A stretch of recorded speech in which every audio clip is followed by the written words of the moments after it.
Welcome to TOCHI Stories. Please don't forget to like, subscribe, and turn on post notification because it will mean the whole world to me. Now let's get right into the story. Brace yourself. The skies above were gray as mourners gathered beneath the canopy, heads bowed and eyes heavy with grief. The scent of fresh earth, dried leaves, and sorrow lingered in the air as Obina's coffin was lowered slowly into the ground. Among the crowd stood Chidinma, her face veiled with the deepest black lace, her hands trembling against her chest as she struggled to breathe through her pain. She had not slept in days. Her husband, her friend, her only safe place in a world that hated her, was gone. And now she stood surrounded by in-laws who had never accepted her, watching her every tear with bitter suspicion. As the priest finished the closing prayers, silence fell over the crowd. It was the kind of silence that weighed on the skin. Then came the explosion. You killed him. You brought misfortune to my son's life from the day you stepped into this family. Obina's mother's voice cut through the quiet like thunder. The elderly woman, dressed in regal mourning attire, ripped off her head tie and pointed a trembling finger at Chidinma. Barren woman, what did you ever give him? No child. No joy. Only stress and sickness. Now he's dead. Chadinma stood frozen. The words sliced through her like daggers, each one pulling the stitches out of her composure. Gasps echoed across the mourners. Her legs gave slightly beneath her, but she didn't fall. She couldn't. Because in that moment, something stirred inside her. Not guilt, not fear, but a flutter. A life. A child. The child they said she could never have. But no one knew. Not yet. As the mourners whispered and scattered, her sisters-in-law closed in behind their mother, nodding in agreement like a chorus of judgment. She's cursed, one muttered. We warned Obina, but he refused to listen. Chidinma said nothing. What could she say? That she had spent 6 years enduring silent battles to keep the marriage afloat? That she had comforted Obina through failed deals, cooked with trembling hands after nights of weeping from another miscarriage? Or that she had laid awake praying while they plotted his divorce behind her back? None of that mattered now. Her husband was gone. His voice, her only shield in that house, was now buried with him. And the child forming within her? A secret, unknown even to her, except for that moment, when something inside whispered, "You're not alone." The storm didn't wait for morning. That very night, just after the last visitor had left and the compound lay still under morning shadows, the Obadike siblings made their move. 2 of Obina's brothers barged into her room, followed closely by their older sister, Nkiru, her arms crossed tightly across her chest. Pack your things, Nkiru snapped coldly. You have no right to remain here. You were never one of us. You brought our brother nothing but shame. Chidinma was still dressed in black, her hair barely combed, her eyes swollen from days without sleep. She didn't understand what was happening. It's the middle of the night, she managed to say. Obina's barely in the ground. But they didn't care. This house belonged to him, not to you. And now that he's gone, so are you, Nkiru hissed. Her brothers began pulling out drawers, throwing her clothes into a worn nylon bag. She tried to plead, tried to explain that she had nowhere to go, that she had been his wife, that she had stood by him through everything. But their ears were closed to her pain. One of them grabbed her by the arm. You can go to wherever you came from, or maybe to the witch doctor who helped you trap him, but not here. The security guard who had once opened doors for her now stood silently at the gate, watching her humiliation. They dragged her to the compound like a criminal. Her eyes scanned the house where she had once prayed for Obina's safety, where she had once massaged his shoulders after long days of work, where she had waited again and again for a child. And now, all that was left were shadows and whispers. You have nothing here, Nkiru said again. No child, no inheritance, no name. Chidinma stood in the rain, barefoot, carrying 2 bags and a pain deeper than any she had known before. Her phone had been taken from her, her account frozen. She would discover that in the morning. Her eyes stung, but she didn't let the tears fall. Something inside her told her she couldn't afford to be weak anymore. She walked to the main gate, ignored by the entire household, and stepped into the street. Her vision blurred. Her stomach churned again. She placed a hand gently on her belly, still unaware of what had begun inside her. In the darkness, the last words of her mother-in-law echoed louder than the thunder. "You will never get anything from this family." But as the wind blew and her wrapper clung to her skin, another voice whispered inside her heart, "They don't know what I carry." Dawn broke through the clouds with soft gold streaks, but Chidinma barely noticed. After hours of walking aimlessly through the streets, she finally reached the small church she remembered passing on a visit with Obina years ago. She had nowhere else to go, no friends nearby. Her own family had disowned her the day she married above her level. She sat on the church's veranda until someone came. The pastor's wife, Mama Ebra, opened the gate and immediately recognized the young woman, soaked and shivering. "Jesus, what happened to you?" she asked, rushing toward her. "Come inside, my daughter, come inside." That morning, Chidinma ate her first meal in days. Her fingers trembled around the cup of warm tea. She hadn't said a word, not until Mama Ebra returned from the back room and found her on the floor, doubled over in pain. It was a quiet, local clinic with peeling paint and faded chairs. The nurse frowned as she examined her. "Madam, when last did you check yourself?" she asked. Chidinma didn't answer. The nurse shook her head and handed her a form. After a blood test, the doctor walked in with wide eyes. "You're pregnant," he said. "Almost 2 months. But your blood pressure is very high. You need rest and nutrition. This child is a miracle. Don't lose it." Chidinma's breath caught in her throat. She stared at the wall, blinking. "Pregnant?" she whispered. Her hands slowly moved to her belly. A tear fell. Then another. But this time it wasn't sorrow. It was awe. After years of loss, years of being mocked, years of carrying emptiness, there was life. Right there. A secret.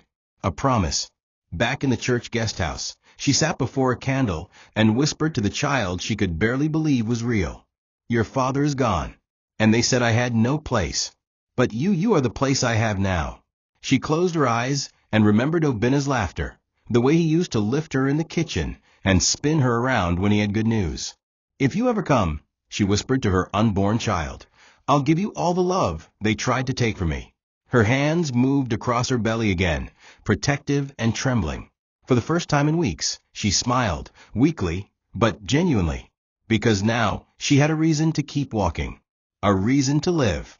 And unknown to the world that rejected her, she carried within her the one thing they would soon fight for, the only heir to Obina's legacy. 3 years earlier, the Abadike household was in chaos, not from death or betrayal, but from financial tension. Obina sat slumped on his office chair, tie loosened, sweat glistening on his brow despite the air conditioner humming in the background.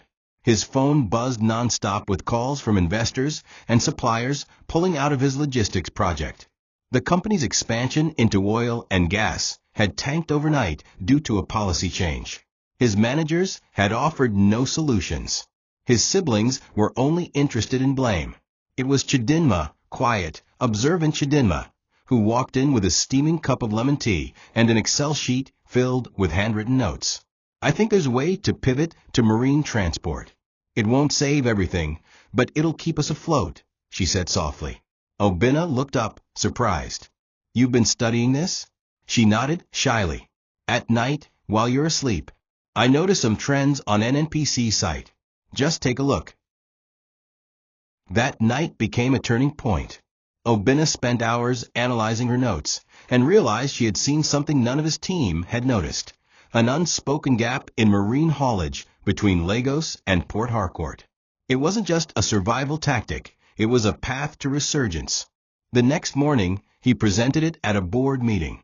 Investors scoffed until he shared the figures. Contracts were renegotiated, smaller vessels acquired. And by the end of the quarter, Obina's company had broken even.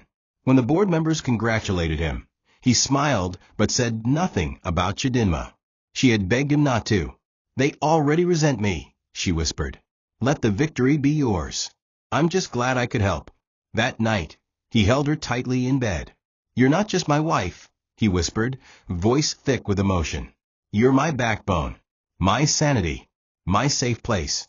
In that moment, she wasn't the barren girl his mother hated. She was the heartbeat of his world. But outside their bedroom, the narrative was different. Obina's family continued to call her lazy, unambitious, and parasitic. A housewife with no child and no impact. His sister Nkiru spat during a family gathering. Chidinma was seated silently beside Obina as the insults flew. She didn't defend herself. She never did. She only tightened her grip on his hand beneath the table. Obina stood up, furious. If you people can't respect my wife, you have no right to sit at my table, he barked, slamming his cup down. They called him bewitched. They blamed her tears for weakening him. But even in private, he never wavered. He came home every night and kissed her on the forehead. They don't have to love you, he'd say. I do. And one day, when this business is a kingdom, I'll make sure the world knows who the real queen was. The hospital smelled of antiseptic and anxiety. Chidinma lay motionless on the white bed, her hands across her stomach, tears running silently down the sides of her face. Her gown was soaked with sweat, and her voice had long since gone hoarse from crying.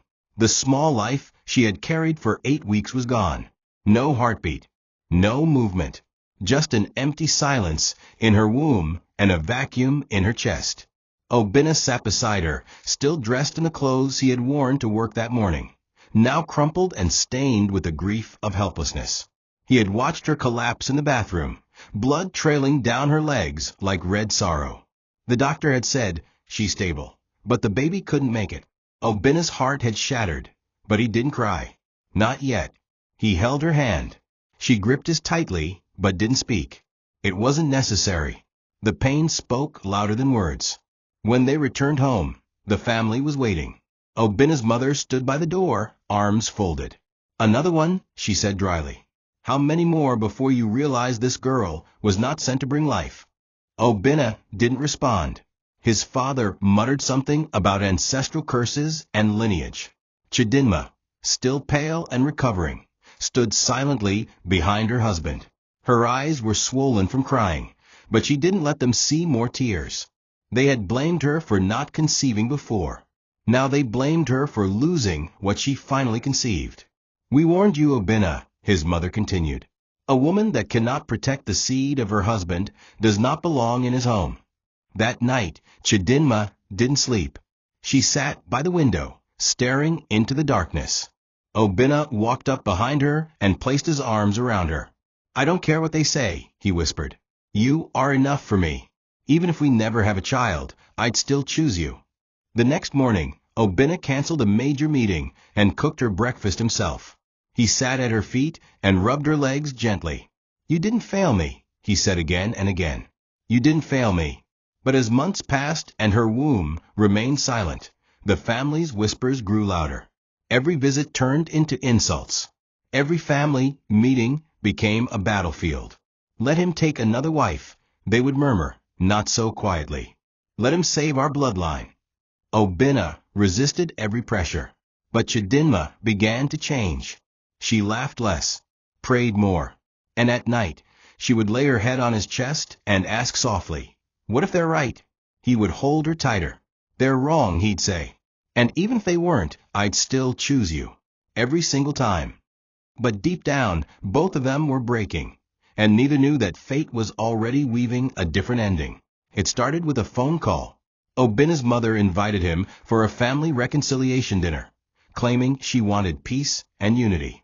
Tired of the constant feuding, Obina agreed and brought Chidinma with him, hopeful that maybe time had softened the family's anger.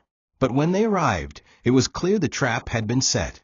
Sitting at the table was Ngozi, the daughter of a prominent senator, dressed in a flowing lace gown, laughing with Obina's siblings like she was already part of the family. Meet someone who can give you an heir, Nkiru said bluntly. Obina's mother added, it's not too late to make things right. Our lineage must not die with you. Chidinma stood frozen beside him, trying to mask her humiliation. Ngozi stood up, walked toward Obina, and greeted him as if they were already married. He didn't smile. He didn't respond. His hands remained locked in fists at his side. Without saying a word, Obinna took Chidinma's hand and walked out. The silence in the car ride home was deafening. Chidinma finally asked, "Is this what I've become?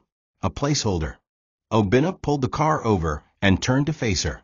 "Never say that," he snapped, his voice breaking. "They tried to humiliate you. They tried to embarrass me. But they can never replace you." He leaned forward and pressed his forehead to hers. "I don't care if we never have children. I don't care if the whole world turns on me. I married you because of who you are, not because of what you can give." That night, Obinna turned off his phone, canceled all appointments, and stayed in bed with her, holding her, reassuring her, worshiping her with gentle words and kisses that were promises, not just affection. After that incident, the distance between Obinna and his family deepened. They began attending events without inviting him, holding secret meetings, and plotting how to reclaim his company shares through manipulation. But he stood firm, drawing closer to Chidinma and confiding in her more deeply than ever. "You are the only one who understands me," he told her.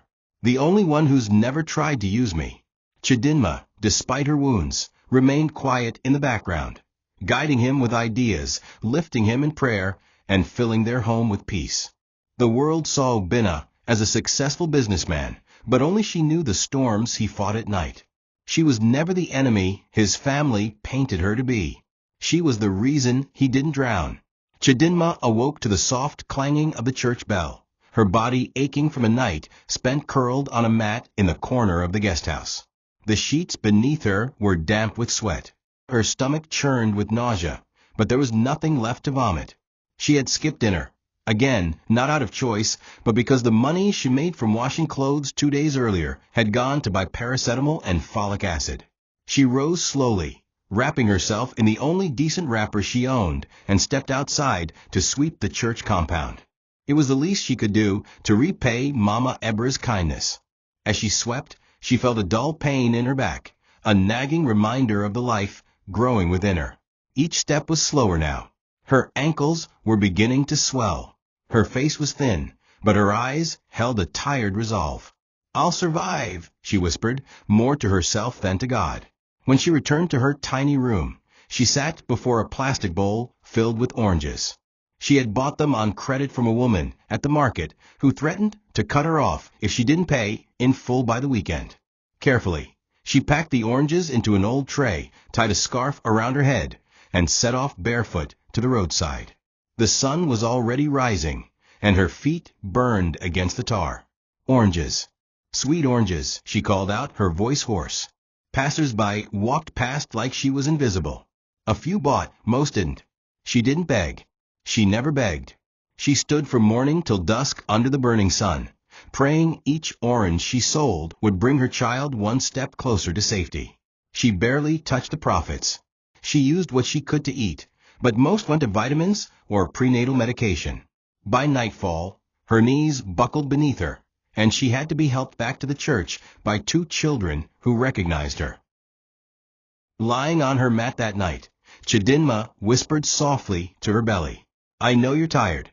I know you feel my heartbeat slowing. But please stay with me. Please fight with me." She closed her eyes, and in the darkness, she remembered Obinna's voice, the way he used to say, "If we ever have a child, I'll build a room full of stars just for them." Her lips trembled. There would be no stars, no nursery, no father. But there would be her, and she would not break, not now. As she drifted off to sleep, her arms curled protectively around her belly, she murmured, "They took everything, but they will not take you." The marketplace was alive with noise, color, and chatter. Women yelled over each other, traders fought for space, and the air was thick with the scent of fried bean cakes and sweat. Chadinma, barefoot and exhausted, stood quietly by a corner near the Okrika stall, her orange tray balanced shakily in front of her. She was invisible to most people. The ones who noticed her either ignored her or whispered behind her back. She wore a faded gown with a stain on the side she couldn't wash out. Her stomach was beginning to show, a gentle but visible swell beneath her wrapper. She felt people's eyes on it, the way they watched her with suspicion, as if they couldn't believe someone like her was still trying to bring a child into this world. She kept her eyes down and called out softly, "Oranges! Sweet oranges!" A group of young women strolled past, giggling. One of them suddenly stopped. It was Ifyananya, Obina's cousin, loud, flashy, and cruel. "Well, well, well," she said loudly enough for everyone to hear. "If it isn't the Abadike widow, turning fruit seller." Chidinma froze. Her eyes lifted slowly, locking with Ifyananya's heavily painted face. "Is this what you fell to after killing my cousin?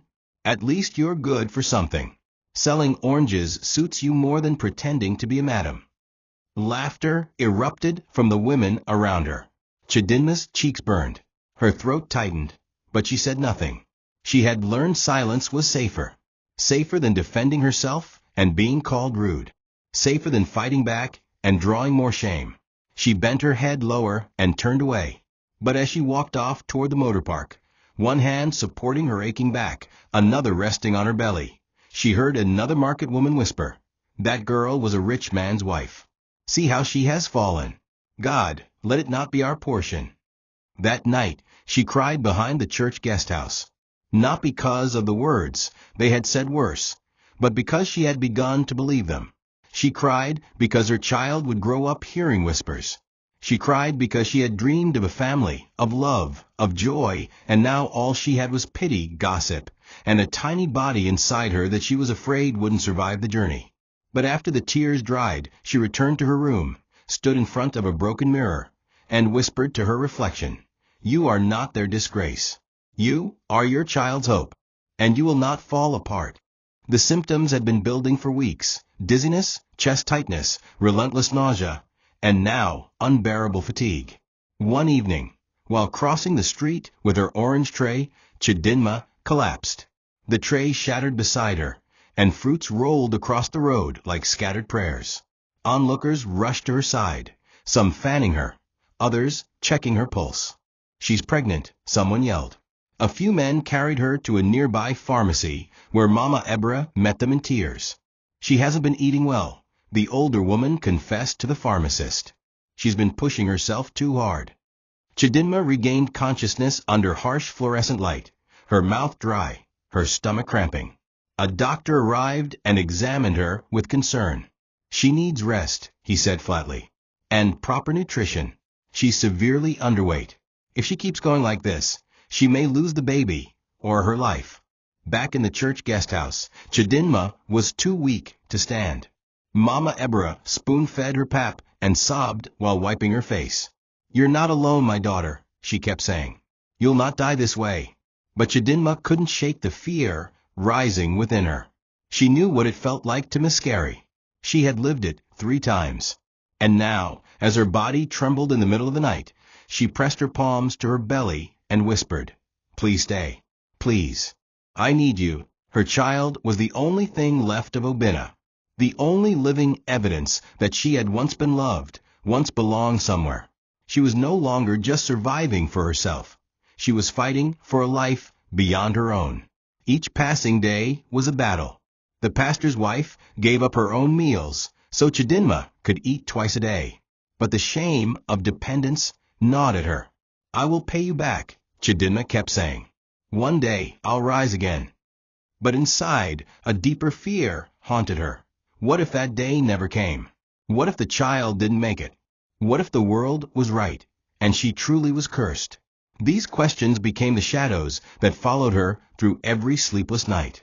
But despite the pain, despite the whispers, despite her body's rebellion, one thing remained unshaken: her vow to protect the life inside her. She would not lose again. Not this time. The rain began as a drizzle, light and unassuming, the kind that gently kissed the earth before it turned heavy and cold. Chidinma stood by the roadside, her wrapper soaked and clinging tightly to her skin. Her orange tray had slipped and cracked earlier while crossing a gutter, and half of the fruits were bruised beyond sale. Her back ached, her legs felt swollen, and her belly, now noticeably round, pressed hard against the folds of fabric. She was drenched, shivering, and leaning against a metal pole when the traffic light turned red. A sleek black SUV pulled up beside her. She didn't look. Wealth was a world that had forgotten her. But someone inside the vehicle did look. The passenger side window lowered slowly, and a voice, confused but certain, called out, "Chidinma." She turned instinctively. The face behind the glass was both familiar and impossible. Barrister Emeka, Obina's longtime friend and lawyer, was staring at her like he'd seen a ghost. He quickly stepped out, shielding himself with a small umbrella, rushing toward her. "My God! Chidinma, what happened to you?" he asked, eyes moving from her bruised oranges to her soaked feet, then to the subtle swell beneath her wrapper. She tried to hide her belly with her hands, instinctively stepping back. "It's nothing. I'm fine," she whispered. But her voice broke as she said it, and her knees gave out. Emeka caught her before she hit the ground. "You're not fine," he said, alarmed. "You're pregnant. You're cold. You're starving." He turned to his driver. "Open the door. Now." The ride back to his guest apartment was silent, save for Chidinma's soft sniffles. Wrapped in a blanket, she sat quietly, trying to process everything. Why now? Why after all these months of struggling in silence? Emeka paced the room in disbelief. "I left the country 2 days after Obina's burial. I thought you were still at the house. They told me you were with family. I had no idea." He stopped pacing and looked directly at her. "Why didn't you reach out?" Chidinma's lips quivered. "There was no one to call," she said. "They took my phone. My money. They threw me out the same night we buried him." Emeka's fists clenched. They had no right. They had no right. He stormed out of the room, returning moments later with a brown envelope, the kind that once meant death to her. "But not this time. You need to see this," he said, voice low. This changes everything." Chidinma stared at the document like it might dissolve if she blinked. Her trembling fingers brushed across the seal of Obina's estate, the signature she used to help him perfect on dozens of business papers. But this one was different. This one was personal. Barrister Emeka opened it slowly, placing the pages before her. "Your husband updated his will 3 weeks before he died," he said. "Not out of fear or illness. He was happy. You helped him close a major deal that would have saved his company. He told me, 'She saved my life. She deserves everything. Add her. Add any child we might have. Even if I'm not around to see it, let the world know she built this with me.'" Chidinma couldn't breathe. She read through the clauses. She was the sole heir. If a child was born from their union, that child would inherit everything as next of kin. Her lips parted, but no words came. "I was supposed to sit with you," Emeka continued, "but I had to fly out urgently. I left everything with the firm. I never imagined your in-laws would—" He couldn't finish. His voice cracked with guilt. "They lied to everyone, even me. I trusted them." Chidinma, still in disbelief, touched the signature again. "He really wrote this?" Emeka nodded. "He did. I was there. He smiled the whole time. He even joked that you were the real CEO behind his suits and titles." A long silence fell between them. Then, for the first time in weeks, Chidinma wept, not from pain, but from the sheer relief that she hadn't imagined everything. Her love, her sacrifices, her sleepless nights, they had mattered to him. He hadn't left her with nothing. He had left her with everything. Emeka wiped his face and stood. "They don't know I've seen you," he said. "I haven't filed the execution yet. But we will. We'll go public. The media. The courts. And we'll win. They can't erase you, Chidinma. Not anymore." She leaned back on the chair, her hands gently resting on her belly. "I thought God forgot me," she whispered. "I thought maybe they were right." Emeka sat beside her. "They were never right. They just shouted louder. But now, it's your voice the world needs to hear." She closed her eyes and smiled through her tears. For the first time since Obina died, the air didn't feel heavy. Her son would have a name, a future, and the family that cast her aside would soon be forced to kneel before the woman they tried to destroy. The flashback came like a vision, vivid, warm, and almost unreal. It was a late Tuesday afternoon, and Obina burst through the doors of their living room, holding a document in his hand, his face lit with childlike excitement. "It worked," he shouted. "Chidi, it worked." She jumped from the couch, startled. but laughed as he swept her up in his arms. The marine transport angle. The proposal you suggested, they approved it. The government approved it. We're getting the contract. She gasped, covering her mouth. Wait, are you serious? Obina nodded and spun her again. You saved me. Again. I was drowning, and you threw the rope. That night, he took her out for suya and malt under the stars. No fancy restaurant, just peace. He held her hand and whispered, You're the reason I still breathe. 2 days later, they sat in Barrister Emeka's office. I want to update my will, Obina said. Emeka raised an eyebrow. Any reason? Obina laughed. Because I'm alive. Because she keeps me alive. He turned to Chidinma. You may not wear suits or go to meetings, but every major win I've had, you were the root of it. Chidinma tried to object, but Obina silenced her gently. Let them talk. Let them call you barren. Let them whisper. I want the law to speak when I can't. I want it to say, she built this too. And if we're lucky enough to bring a child into this world, let it be known he or she came from love. Not a name, not a fortune, but love. Emeka nodded slowly. Are you sure? I've never been more sure, Obina said. Put her name on everything.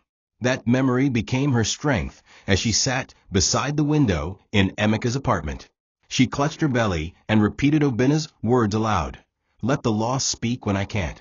She would hold on to that phrase like a lifeline. Because soon the courtroom would become her battlefield. And the truth written by Obina himself, would become her sword. She had no voice in the family, but Obina had given her one in death, and with it she would rise. They thought they had buried a weak widow, a barren disgrace. But what they had buried was the silence. And what would rise was fire.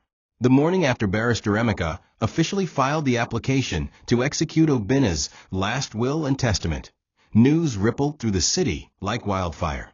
It began with whispers among corporate elites, then spilled into blogs and social media. Headlines splashed across screens. Obina Abadike leaves everything to wife and unborn child.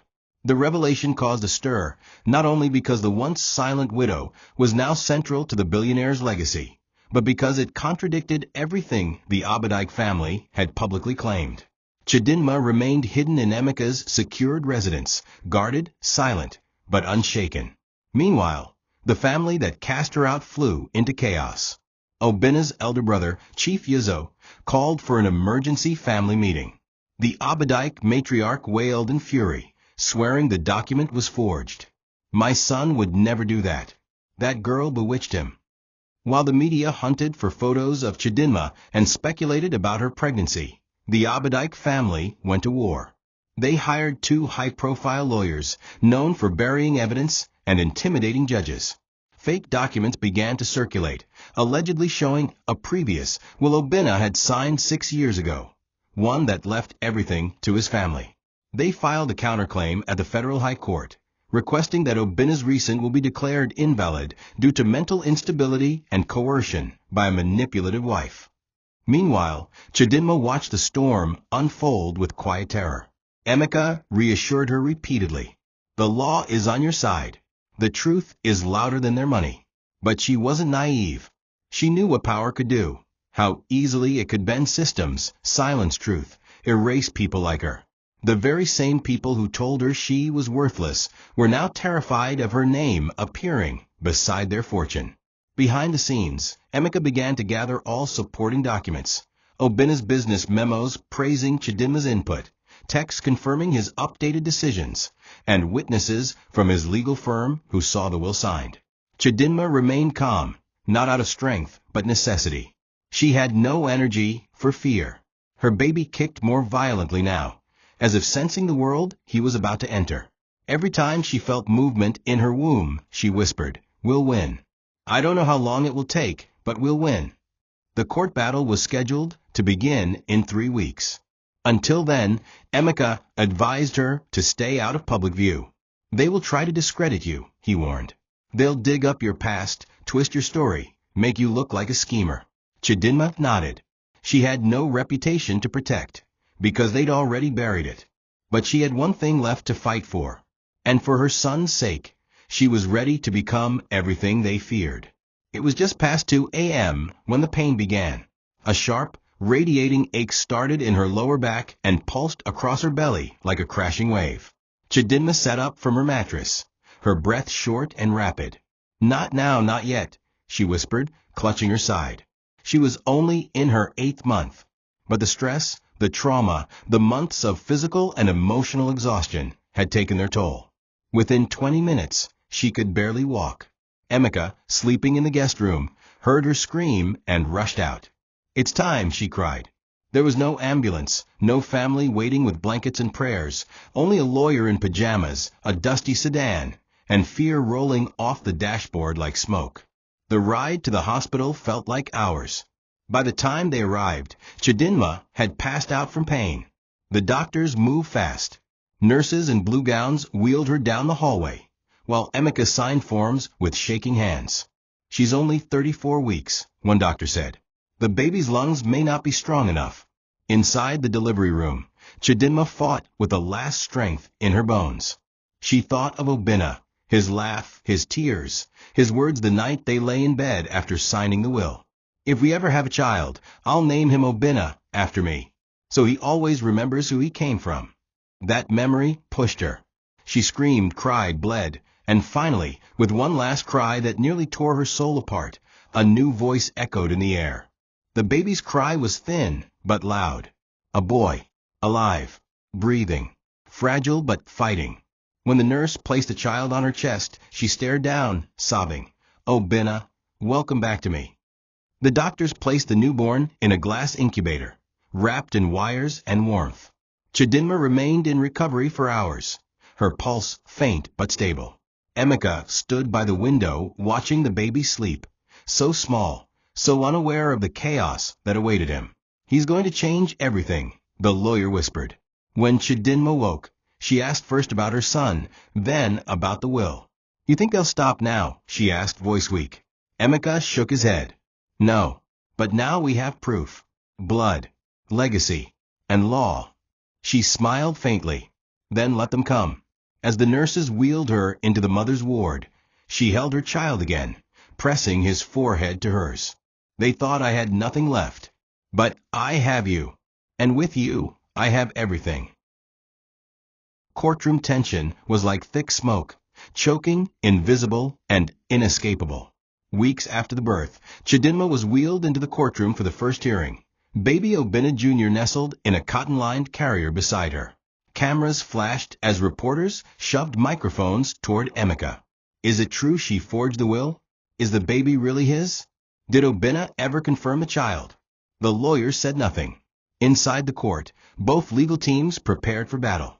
The Abadike family came with flair and entitlement, dressed in expensive lace and hiding behind layers of disdain.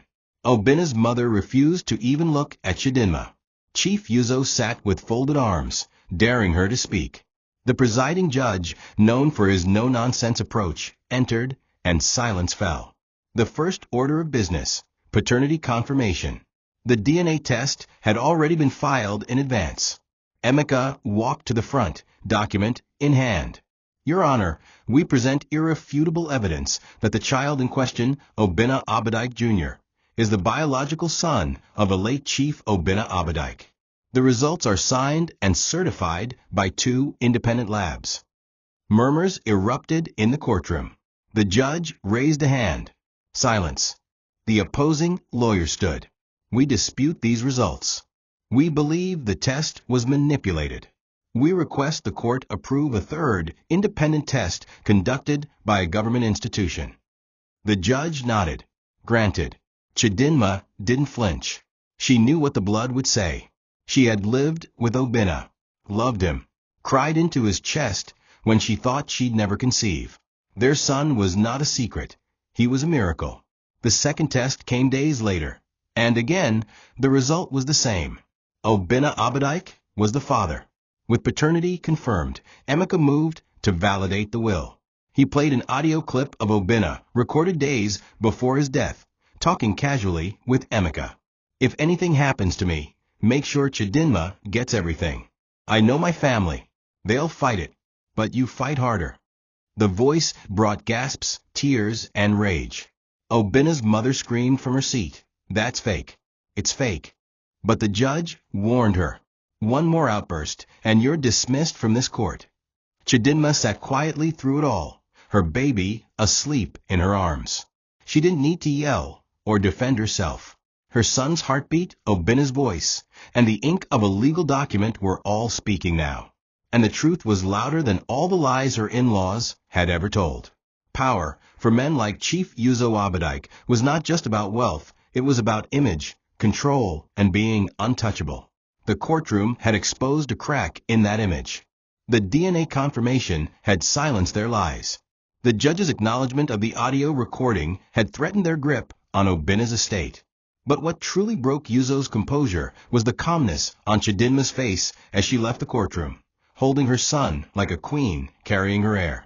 We underestimated her, he spat to his youngest brother that night. And now she's walking into everything we built.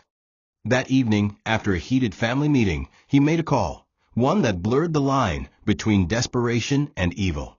She doesn't need to die, Yuzo said coldly to the man on the other end. She just needs to disappear. The plan was executed quietly. 2 masked men were sent on motorcycles to Emika's residence, where Chidinma and her son were temporarily housed. They had studied the guard schedules and timed the attack during a power outage. Around 2:17 a.m., they broke through a side entrance, disabling the security light and forcing the back door open. Chidinma was jolted awake by a loud crash. Her first instinct was to grab her son, who stirred in his cot. She clutched him tightly, heart pounding, and crawled to the wardrobe, shoving herself and the baby inside. She covered his mouth gently to keep him quiet. Footsteps echoed down the hallway. One of the intruders whispered, "Search everything." Chidinma held her breath, tears pouring down her face. She didn't think about herself, only the child in her arms, the one Obina had left her to protect. Just as one of the men reached for the wardrobe handle, floodlights returned and a loud siren pierced the silence. Emika's security team, trained ex-military, had arrived just in time. The men tried to escape, but one was caught and arrested on the spot. Chidinma was found trembling in the wardrobe, clutching her baby, lips quivering as she whispered prayers. When Emika arrived moments later, he fell to his knees beside her. "They tried to kill me," she sobbed. "They tried to kill my baby." Emika's face hardened. "They won't stop," he said, voice trembling with fury. "But neither will we." The next day, the footage was submitted to the authorities, but the attacker remained silent. No names, no confession, but they all knew who sent him. And though Chief Yuzo still walked freely, something shifted in the air. The world was watching now. The courtroom was filled to the brim. Journalists packed the back rows, their fingers poised over keyboards. Social media influencers streamed live updates as the court prepared to read the official contents of Obina's final will. His family arrived in silence, the once bold matriarch now thin, visibly aged, and clinging to her rosary like it would shield her from the truth. Chidinma entered quietly, cradling her infant son. She wore a modest gown and no makeup, but the room shifted when she stepped in. A woman who had been called a disgrace now walked like a legacy. She took her seat beside Emika, whispering to her son, "Today, the world will hear your father's voice again." Then the judge nodded to the registrar. "You may begin." The clerk stood, adjusting his glasses, and began to read. "This document is the last and legally binding will of Chief Obina Abadike, dated and signed under witness of 2 independent legal officials. The following provisions have been made." The court fell silent. "To my beloved wife, Chidinma Abadike, I leave all my personal assets, including all shares in Abadike Holdings, residential estates in Abuja and Enugu, and full authority to act as CEO of all affiliated ventures. I trust her more than anyone. She is the architect behind my calm and the reason my legacy stands." There were audible gasps. One of Obina's aunts burst into tears. The clerk continued, "Should we ever be blessed with a child, that child shall inherit everything jointly with her upon my death. No member of my family shall override her authority unless proven criminally negligent or unfit. This is my wish, and it is final. When the clerk finished, the judge asked, "Is there any challenge to this reading?" For a long moment, silence reigned. Then Chief Yuzo stood slowly. "Your Honor," he said, voice strained, "this will was signed under manipulation." "We believe—" "Sit down," the judge cut in. "This court has reviewed the signatures, heard the late Chief Obina's voice, and confirmed biological lineage. There is no forgery here. Only denial." Yuzo sat down, fists clenched. Chidinma remained still, eyes closed. Not in pride, but in peace. When the session ended, she turned to Emeka and said, "He kept his promise. Even from the grave, he fought for me." The entire courtroom buzzed with shock and respect. And for the first time, the public saw her not as a cast-out widow, but as the woman Obina had loved and chosen to carry his crown. The mansion that once echoed with gossip and cruel whispers now held only silence and regret. Days after the will's reading, Obina's mother arrived at Emeka's gate with 2 of her daughters and a wrapped basket of fruit. It was the first time she had seen Chidinma face to face since the day she screamed, "You killed him," at the funeral. Chidinma stepped out quietly, her baby strapped to her back. "What do you want?" she asked, voice steady. Mama Abadike knelt before her. "I'm sorry," she whispered. "I didn't know. I thought you were the reason. But I see now, you were the only one who loved him for real." Chidinma said nothing. Her silence was louder than any insult she had ever received. One of the daughters began to cry. "Please, at least let Mama see the child. He's our blood too." Chidinma removed the cloth from the baby's head. "This is Obina Jr.," she said. "The child you said I'd never have. The one you swore I'd bury like the others." Her voice didn't crack. "You cast me out when I had nothing. You spat on me when I sold oranges to stay alive. And now you kneel." Mama Abadike bowed her head lower. "We were wrong. Please have mercy." Chidinma stared at them for a long moment. She felt no satisfaction in seeing them on their knees. It didn't erase the nights she slept hungry, the pain of being dragged out of her home, the terror of hiding in a wardrobe from masked men. No apology could rewrite that history. Still, she spoke calmly. "I forgive you, but I will never forget." Just then, a voice called from the corner gate. It was Chief Yuzo. He hadn't come to beg. His arms were folded, and his face carried nothing but hatred. "Don't let them guilt you," he barked at Chidinma. "We built this empire. You were never part of it." Emeka, who had been watching from inside, stepped out. "And yet the law says otherwise," he replied coolly. "She is the CEO now. The estate is hers. Your brother saw what none of you did." Yuzo turned and stormed off. But as he walked away, Chidinma knew one thing. He wasn't finished. That man had tasted power too long to surrender without blood. Still, as she closed the gate behind his family, she whispered to her son, "Let them beg. Let them rage. But we are no longer at their mercy." It began quietly. Chidinma arrived at the Abadike headquarters dressed in a simple navy blue dress, her hair neatly braided, her baby resting calmly in a sling across her chest.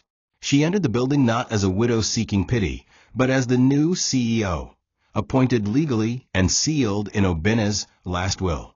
The board members stood, unsure of how to greet her, some embarrassed by past insults, others curious to see if the quiet housewife they once ignored could truly lead. She didn't waste time with fanfare or introductions. "Good morning," she said firmly. "Let's get to work." Her first decisions shocked them.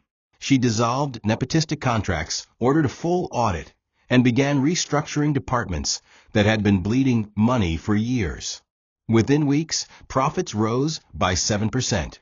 The media hailed her as the silent strategist, but those who knew her story knew better. She had always been brilliant. She had just never been allowed to shine. As her leadership style took root, the company flourished. She refused unnecessary interviews, declined award nominations, and ignored gossip headlines that tried to twist her past. Instead, she focused on legacy. She launched a women's leadership mentorship program in Obina's name and opened scholarships for widows' children, silently honoring the woman she once became. Employees began to respect her not just as a boss, but as a visionary. But behind every confident step she took was a diary filled with prayers, reminders, and memories of nights she had to choose between food and medicine.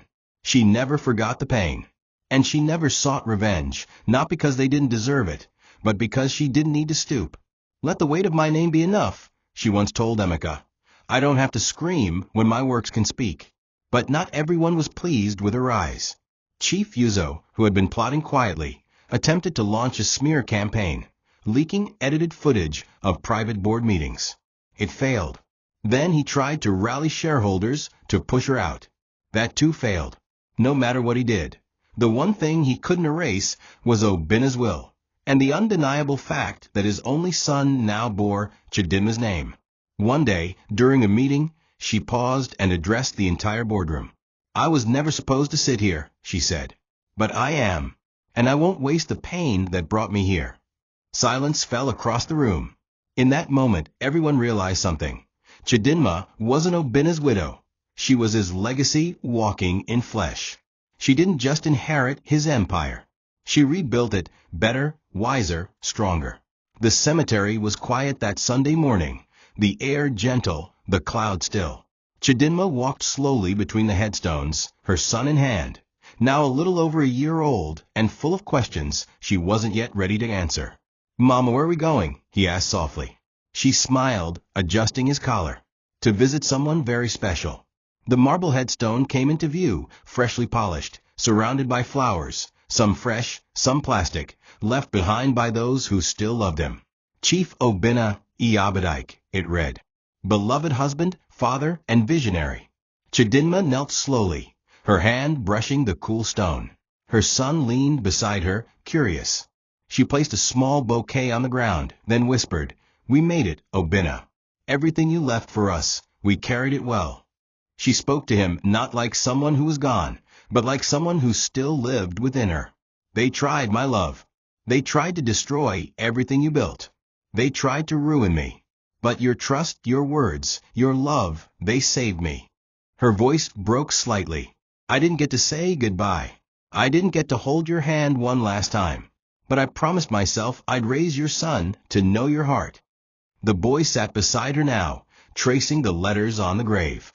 "Is this Daddy?" he asked, eyes wide. She nodded. "Yes, baby.